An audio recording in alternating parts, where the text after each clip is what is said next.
Ada dua fatwa Hadrat Rasulullah Sallallahu Alaihi Wasallam yang menjadi perhatian dalam hal ini. Pertama, jika ada yang mengafirkan seorang Muslim, maka orang yang mengafirkan itu sendiri akan menjadi kafir. Inilah fatwa yang diyakini kebenarannya oleh para ulama dan tidak diperdebatkan lagi perihal kesahihannya. Dan sebelum pendiri Jemaat Ahmadiyah menyatakan mereka kafir, telah terlebih dulu bersabar selama 12 tahun berturut-turut. Bahkan beliau juga mengingatkan mereka akan hadis tersebut. Pendiri Jemaat Ahmadiyah mengatakan, saya tidak ingin mengafirkan orang yang mengucapkan 2 kalimat syahadat. Sekalipun seseorang mengingkari pendakwaan saya, namun hati saya tidak mampu untuk menyatakan kafir kepada orang yang mengucapkan kalimat syahadat. Namun saya sampaikan hadis ini kepada Anda, dan jika Anda tidak berhenti dari mengkafirkan orang lain, maka saya tidak bisa memberikan fatwa yang bertentangan dengan fatwa Rasulullah SAW. Setelah pendiri Jemaat Ahmadiyah bersabar selama 12 tahun dan mendengarkan cacian, disebut Dajjal dan lain-lain, baru pendiri Jemaat Ahmadiyah menyampaikan fatwa tersebut.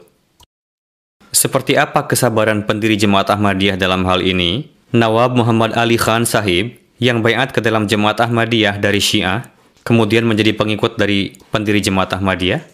Meskipun beliau telah baiat masuk ke dalam Jemaat Ahmadiyah, namun tetap mempekerjakan Maulwi Sanaullah di rumah beliau, yang notabene merupakan penentang keras pendiri Jemaat Ahmadiyah. Bahkan Muhammad Ali Sahib biasa bermakmum di belakang Maulwi tersebut. Pendiri Jemaat Ahmadiyah tidak hanya menasihatkan para pengikutnya untuk bersabar ketika dikafirkan, bahkan beliau sendiri memberikan contoh. Jika saat ini ada keturunan Maulwi Sanaullah yang masih hidup, silahkan tanyakan bahwa Maulwi Sanaullah pernah bekerja di rumah uwak kami, tidak hanya mengajarkan keilmuan pada anak-anak dalam keluarga beliau, bahkan menjadi imam sholat juga.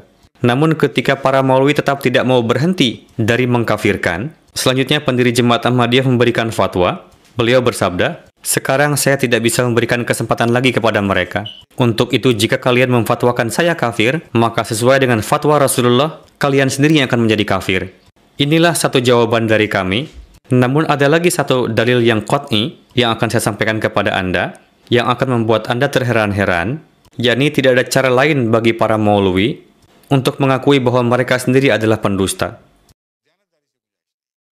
Ada satu hadis yang senantiasa memberitahukan umat, bahkan hingga hari ini, bahwa Rasulullah SAW pernah bersabda, akan tiba masanya ketika umatku seperti halnya Yahudi akan terbagi ke dalam 72 firqah. Ini adalah hadis yang digunakan oleh pendiri Wahabi, yakni Maulwi Abdul Wahhab Sahib, sebagai tanda untuk membuktikan kebenaran dirinya. Maulwi Abdul Wahhab Sahib mengatakan bahwa Rasulullah bersabda akan terpecah menjadi 72 firqah dan kesemuanya akan masuk neraka, kecuali satu, yakni jamaah yang ke-73.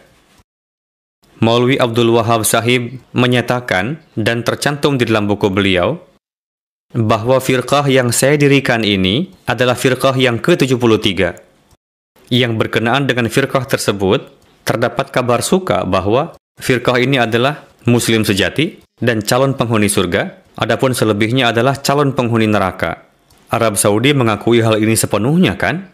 Lantas kenapa ke-72 firqah tersebut yang telah dinyatakan calon penghuni neraka tetap diizinkan untuk naik haji ke Mekah? Dan hanya satu-satunya firqah yang dilarang oleh Arab Saudi untuk beribadah haji, dan itu adalah Jemaah Ahmadiyah.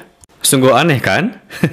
Rasulullah bersabda, ke-72 firqah calon penghuni neraka, dan hanya satu yang calon penghuni surga. Namun pendiri Wahabi sendiri mengatakan bahwa kamilah yang dimaksud dengan firqah yang satu itu, dan ke-72 firqah selebihnya adalah calon penghuni neraka. Namun meskipun demikian, tetap saja Arab Saudi membuka pintunya lebar-lebar bagi ke-72 firqah tersebut, mengkhidmatinya dan memberikan segala fasilitas kepada mereka. Dan ironinya hanya satu-satunya jemaat yang tidak diizinkan, dan jamaah itu adalah Jamaah Ahmadiyah.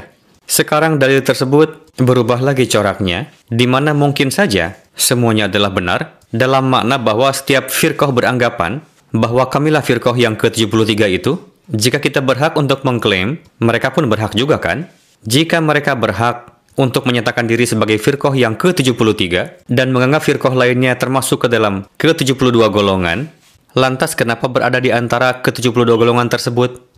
Kenapa tidak mengumumkan berkenaan dengan 72 firqah itu bahwa kalian bukan muslim, melainkan calon penghuni neraka? Justru mereka malah mengumumkan bahwa kami 72 firqah di satu sisi, sedangkan Jamaah Ahmadiyah pada sisi yang lain katanya. Namun ketika menyatakan dirinya benar, mengatakan bahwa kami adalah firqah yang ke-73 katanya. Saya ilustrasikan seperti ini, jika satu hotel memiliki 72 kamar, dan ke-72 kamar tersebut kebakaran, apakah orang yang berada pada kamar yang ke-73 akan tetap duduk di dalamnya, bergabung dengan yang kebakaran? Setiap orang akan berusaha keluar darinya, kan? Rasulullah pun berbicara dalam konteks yang sama, jika ke-72 firqah terkena api, yakni tersesat, namun mereka malah dengan bangga mengatakan bahwa kamilah yang 72 itu. Meskipun firqah-firqah ini saling bertentangan satu sama lain, namun malah bersatu untuk menentang Ahmadiyah, menjadi pembenaran bahwa mereka termasuk di antara 72 firqah tersebut. Adapun berkenaan dengan 72 firqah, fatwa Rasulullah lah yang benar, bukan fatwa mereka.